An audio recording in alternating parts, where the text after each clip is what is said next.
Fala galera do canal Botafogo Digital, eu sou Carlos Albuquerque e você, como eu, somos líderes do Campeonato Brasileiro.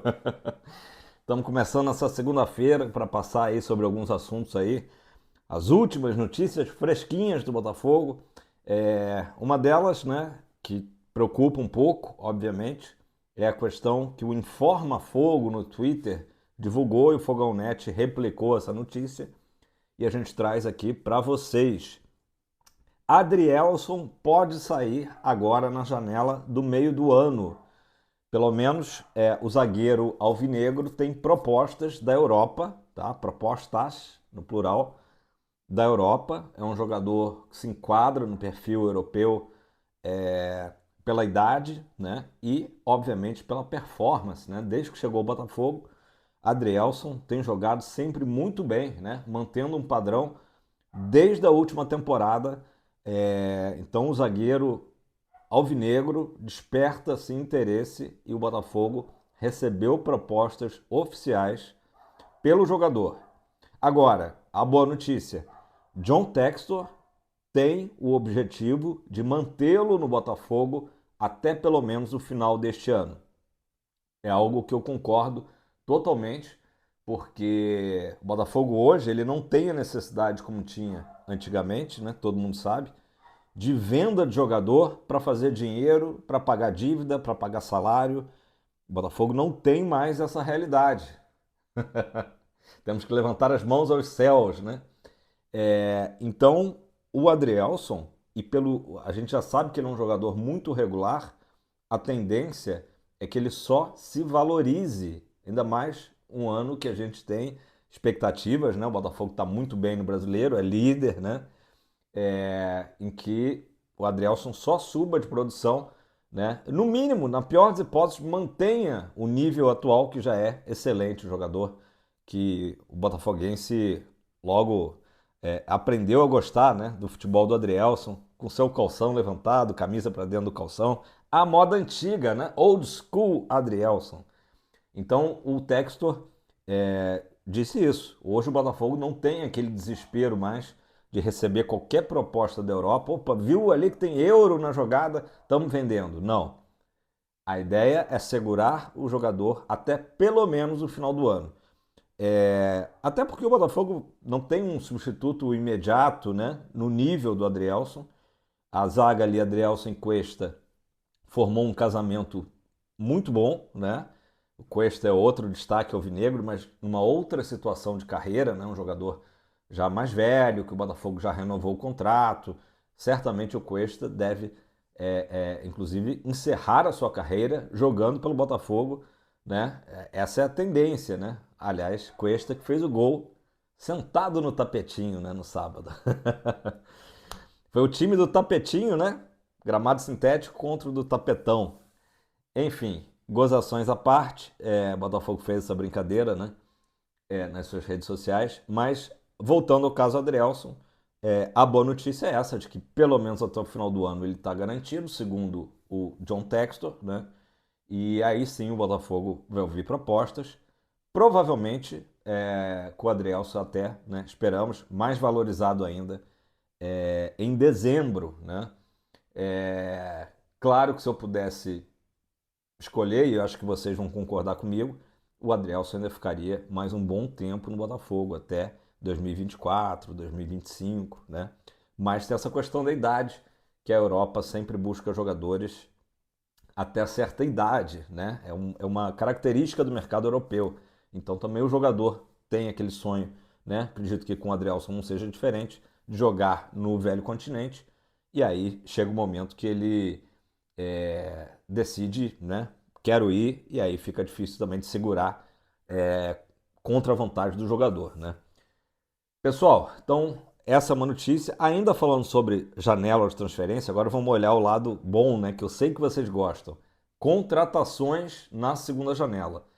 É evidente que o nosso boss, John Texor, está empolgado, né? As coisas estão acontecendo muito bem. Pra, da Eagle Holding, né? No geral. Tivemos o Molenbeek campeão da Série B belga, né? Subindo para a primeirona lá da Bélgica. Botafogo líder do campeonato. o próprio Lyon, enfim, tá bem, né? Eu não estou acompanhando de perto o Campeonato Francês, mas sei que venceu outro dia com o Jefinho em campo. Então as coisas estão acontecendo, né? Para o John Textor. E ele empolgado pode sim fazer que ele invista ainda mais do que o planejado no Botafogo nessa janela de meio de ano, né? A gente lembra que ano passado a segunda janela foi crucial para o Botafogo, né?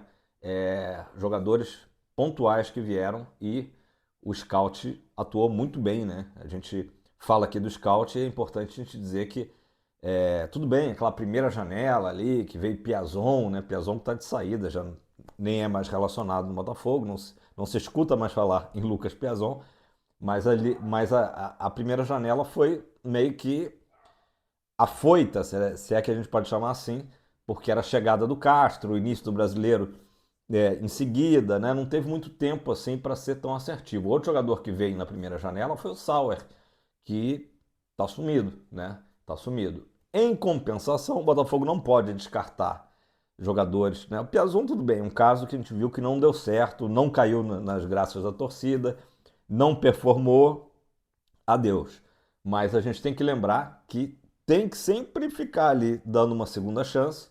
Foi o caso do Gabriel Pires. Gabriel Pires estava sendo execrado no Campeonato Carioca, brigando com a torcida e tal, e agora venerado como um jogador que é titular da equipe, né? Quer queira, quer não, ali ele é titular, está entregando muito o Gabriel Pires, né?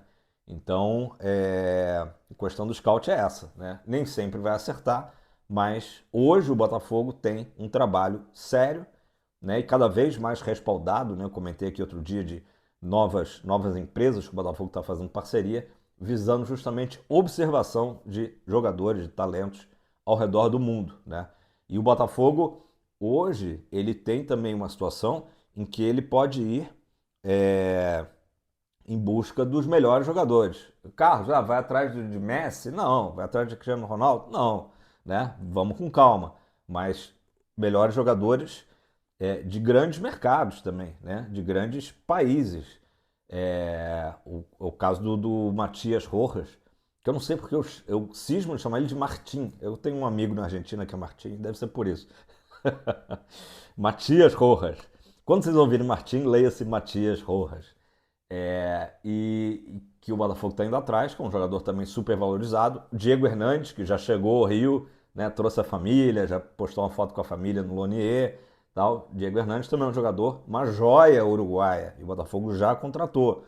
Já está, né, tudo acertado, mas estreará só em julho, por conta também da questão da janela. Então o Botafogo hoje ele é assertivo e ele vai atrás de nomes fundamentais. Ah, mas Carlos, de repente essa posição aí já tem o Eduardo. Só que o Eduardo é um jogador que sofreu com uma lesão séria no passado, né?